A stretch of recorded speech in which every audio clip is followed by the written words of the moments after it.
J'ai pris encore Marc chapitre 1er au verset 4, où il est dit, Jean parut baptisant dans le désert et prêchant le baptême de repentance pour la rémission des péchés. Donc Jean prêchait le baptême de la repentance. Tous ceux qui vont prêcher la repentance, ils ne vont pas se contredire entre eux. Ils ne vont pas se haïr entre eux, parce que tout un chacun va prêcher la repentance, c'est-à-dire sortir du péché. Se repentir et sortir du péché. Au verset 7 du même chapitre, il est dit, il prêchait, c'est-à-dire Jean, il prêchait disant, il vient après moi celui qui est plus puissant que moi, c'est-à-dire Jésus-Christ, et je ne suis pas digne de délier en me baissant la courroie de ses souliers. Donc il prêchait déjà Jésus-Christ, il parlait de Jésus-Christ. Au verset 14, il est dit, après que Jean eut été livré, Jésus alla dans la Galilée prêchant l'évangile de Dieu. Donc Jésus-Christ lui-même prêchait l'évangile de Dieu. Dans Luc 3, verset 3, il est dit, et il alla dans tout le pays, c'est-à-dire Jésus-Christ, il alla dans tout le pays des environs de Jourdain, prêchant le baptême de repentance pour la rémission des péchés. Je crois que c'est ici, c'est Jean. Donc vous pouvez vérifier, je crois que c'est Jean. Ok, c'est Jean le Baptiste qui prêchait le baptême de la repentance. Vous pouvez vérifier cela pour ne pas que je fasse des erreurs. Et j'ai pris aussi Luc 4, verset 44, où il est dit, et il prêchait dans les synagogues de la Galilée. Il prêchait qui? Jésus-Christ. Il prêchait qui? La repentance. Dans Luc 8, verset 1, il est dit, ensuite, Jésus allait de ville en ville et de village en village, prêchant et annonçant la bonne nouvelle du royaume de Dieu. Donc Jésus-Christ lui-même prêchait la bonne nouvelle du royaume de Dieu. Dans certaines parties de la Bible, dans certains versets, il est dit, il prêchait le royaume. Dans d'autres, il est dit, il prêchait la bonne nouvelle. Il prêchait le royaume de Dieu. Il annonçait la bonne nouvelle. Ça, c'est les évangiles. Quand on prend les actes des apôtres, actes au chapitre 8, verset 5, Philippe étant descendu de la ville de Samarie, il prêcha qui? Le Christ. Donc Philippe prêchait le Christ.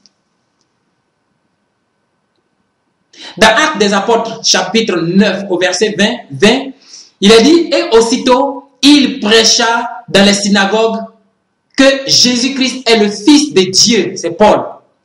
Paul, après avoir été guéri de sa cécité, de son aveuglement, physique comme spirituel, il est descendu dans la ville de Samarie, il est descendu dans les synagogues et il prêchait que Jésus-Christ est le Fils de Dieu. Voici une facette de l'évangile. Jésus-Christ est le Fils de Dieu. Donc tout ce qu'on a remarqué ici, c'est qu'il prêchait le baptême de la repentance, il prêchait la bonne nouvelle du royaume, il prêchait le royaume de Dieu.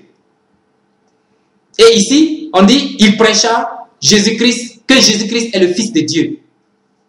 On continue.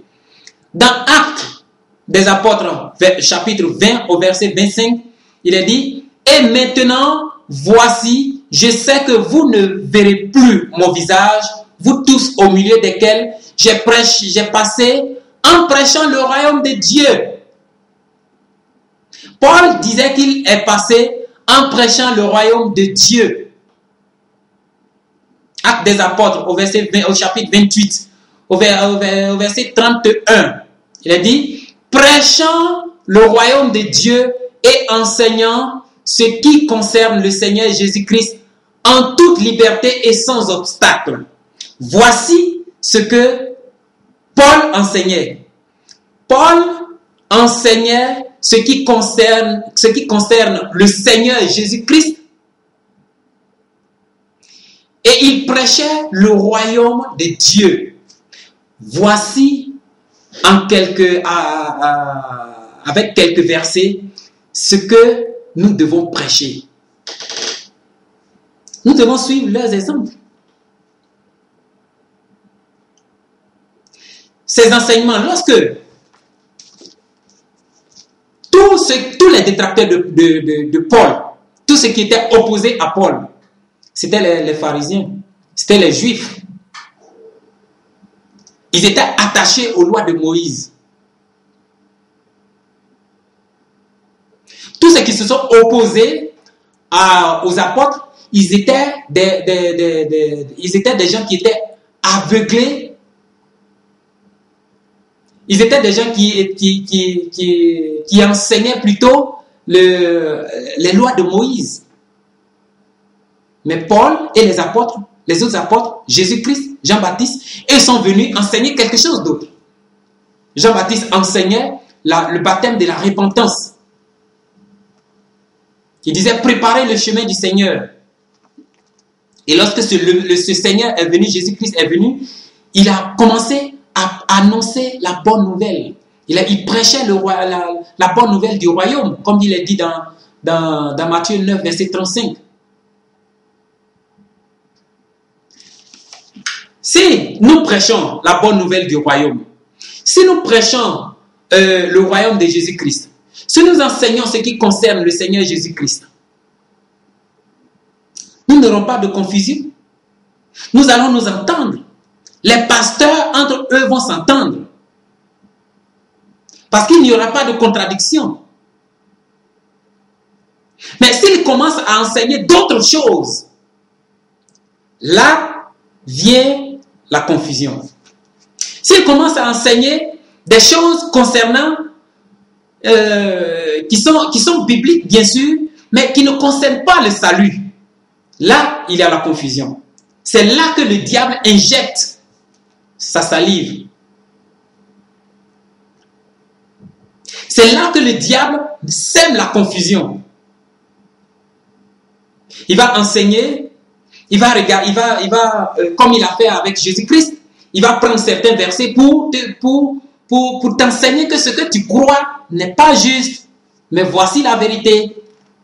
Et beaucoup d'enseignants, beaucoup de prédicateurs, beaucoup de pasteurs, d'apôtres, beaucoup de prophètes sont tombés dans ce piège. Ils préfèrent plutôt enseigner des choses qui sortent de l'ordinaire, de telle sorte qu'on pense que le frère ou bien la sœur a de très bonnes révélations.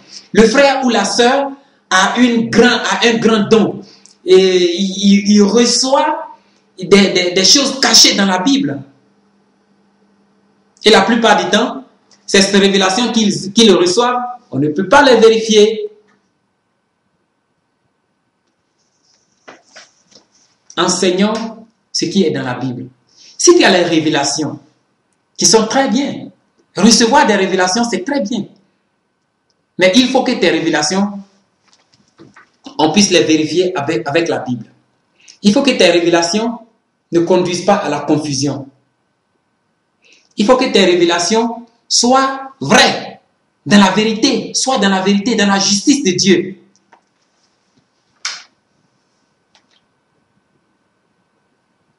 Vous voyez, c'est ce que nous devons faire. Évitons d'être divisés, de se baser sur certains enseignements qui n'apportent pas le salut, mais qui apportent la confusion. Ne détestez pas quelqu'un qui ne croit pas en vos enseignements, des enseignements qui ne touchent pas, qui sortent du cadre de Jésus-Christ, de tout ce que je viens de citer, de la bonne nouvelle, de la repentance, de sortir du péché, de se mettre, d'accepter Jésus-Christ comme sauveur. Nous devons faire attention à ne pas enseigner le contraire de l'évangile. Voilà, ce matin ou ce soir, j'avais voulu vous parler un peu de cela.